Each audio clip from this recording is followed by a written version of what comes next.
Hola, hola, this is Marta Vasquez, and today I'm going to talk about exfoliation with the recent launch of our hibiscus and rose petals face polish.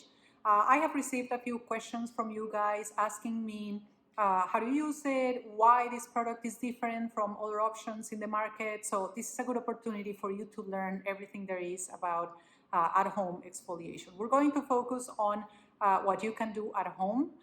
There are other types of exfoliations you can do at a doctor's office or esthetician, but that's a little bit different. So today let's go and focus on at-home exfoliation. Exfoliation is basically the process of removing the outmost layer of the skin. The skin basically goes through a process that lasts maybe 25 to 30 days, and the dead skin basically goes to the outmost layer, and it falls off slowly. You don't notice it. It's a very slow process. And exfoliation is basically when you accelerate this process by removing this layer from your skin every day, every other day, to make sure that you let the new fresh skin from underneath always be out and always be kind of the skin that is visible. So obviously this means that your skin is going to look radiant, is going to look a little bit more alive. And it also means that you are going to remove this layer that prevents skincare products and other treatments from really penetrate the skin. So it has many, many benefits. I'm a big fan of exfoliation. It's indispensable that you exfoliate at least once or twice a week, or if you are using a product that is gentle enough, like our hibiscus and rose petals face polish, you can use it every day. There are basically two types of exfoliation: physical exfoliation or mechanical, or chemical exfoliation. Physical or mechanical exfoliation is the one that you do with a polish, with a face brush, and it's basically, let's talk about the face brush. The face brush, if you like them, you can use them maybe every other day. I wouldn't use it every day. And you have to make sure that you're using a brush that is, the bristles are made out of silicone, so that is non-porous, so that it's not going to absorb bacteria. And you have to make sure to change the brush every 30 days. I've seen people with brushes for 6 months to a year, and that accumulates a lot of bacteria. And you also have to make sure that you wash it properly, follow the instructions to keep it clean, because it's going to absorb bacteria pretty easily, especially if you leave it wet or in the shower. That is going to create a lot of bacteria. But it's a good option if you like to use it every other day to wash your face, basically in the morning. It's not a good option to remove makeup, but it's a very good option to wash your face. Let's talk about scrubs. I'm not a big fan of scrubs because usually they use microbeads, or even worse, plastic microbeads. They use sugar, or they use any other particle to scrub your skin, and those particles can be too harsh and create micro tears on your skin. So if you really like scrubs, make sure that you test them. The best part of your body to test a scrub is this part of your behind your hand, because it's very sensitive. So it's going to help you to really understand how the product is going to feel on your face. So if it feels harsh on this part of your skin, chances are it's going to be too harsh for your face. Usually the particles that they use are not rounded, and that's really important that they are perfectly rounded, because the idea is not that they scratch your face.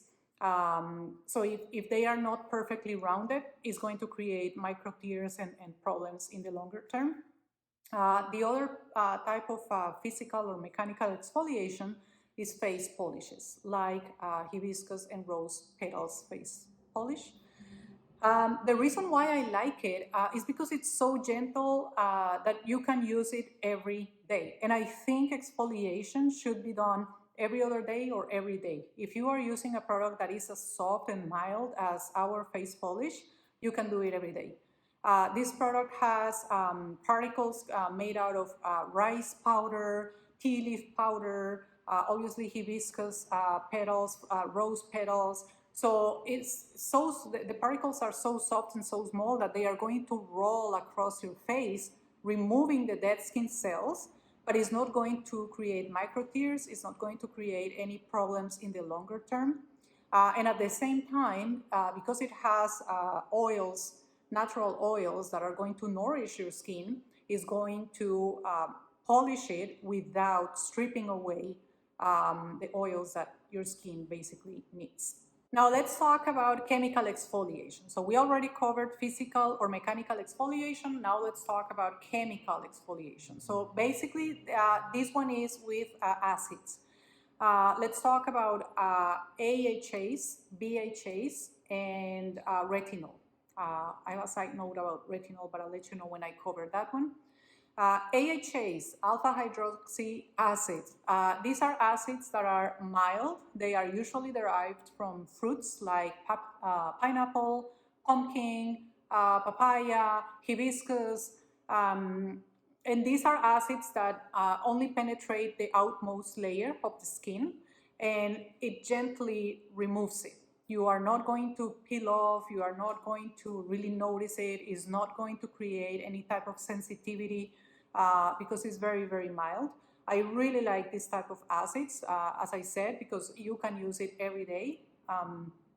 So your skin is going to be every day primed and renewed, and it's going to make your skin look beautiful.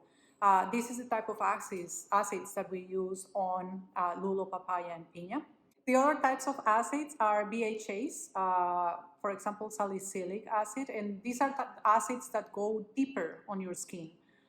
So you can use them when you are targeting more specific concerns, deeper wrinkles or dark spots. It's not recommended that you use them every day, and it's not recommended that you mix them with other types of acids. The other type of acid that I wanted to mention is retinol. It technically is not an exfoliation method. It's more an antioxidant that has many, many benefits for the skin.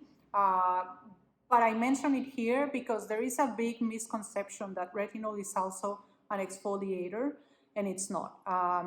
It's a skin restoring ingredient more than an exfoliator, so I'm not going to explain it here, to focus more on today's topic. All acids are good for your skin. I get asked a lot, which one should I use? Which one is best for my skin? Can I use this one when I'm using this other one? So they are all good for the skin, depending on the specific concern that you are targeting. So as I said, if it's deeper, if it's more, something that you want to use every day to keep your skin beautiful and radiant, if you're targeting deep wrinkles, if you're targeting dark spots, so they all have different reasons to be used. What I would recommend is try not to mix them unless you really know what you're doing. So let's say, for example, you're using the face scrub to clean your skin every day, then maybe you shouldn't be using BHAs. You shouldn't be using retinol if you're scrubbing your face every day, because then your skin is going to be sensitized, and it's going to, any type of acid is going to be too aggressive for your skin. But if you're using milder options like our lulo, papaya, and piña, or if you are using our hibiscus and rose petals, then it's not a problem, because these are AHAs, which are milder. As I said, they come from fruits and plants, and it's okay to mix it. If you're scrubbing, it's okay to mix it. But in general terms, I would try not to mix them, just to make sure that you are not sensitizing your skin or stripping away the natural oils that you still need to have on your skin every day. So there you have it. This is the skinny on face exfoliation. If you like my video, go ahead and like it and follow me, because I'm always going to be sharing with you my tips about skincare. And let me know if you have any questions, any part of this topic that I maybe didn't cover here, and I will cover it. Or if you have any specific questions, ask me here and I will be answering. Thank you. Bye-bye.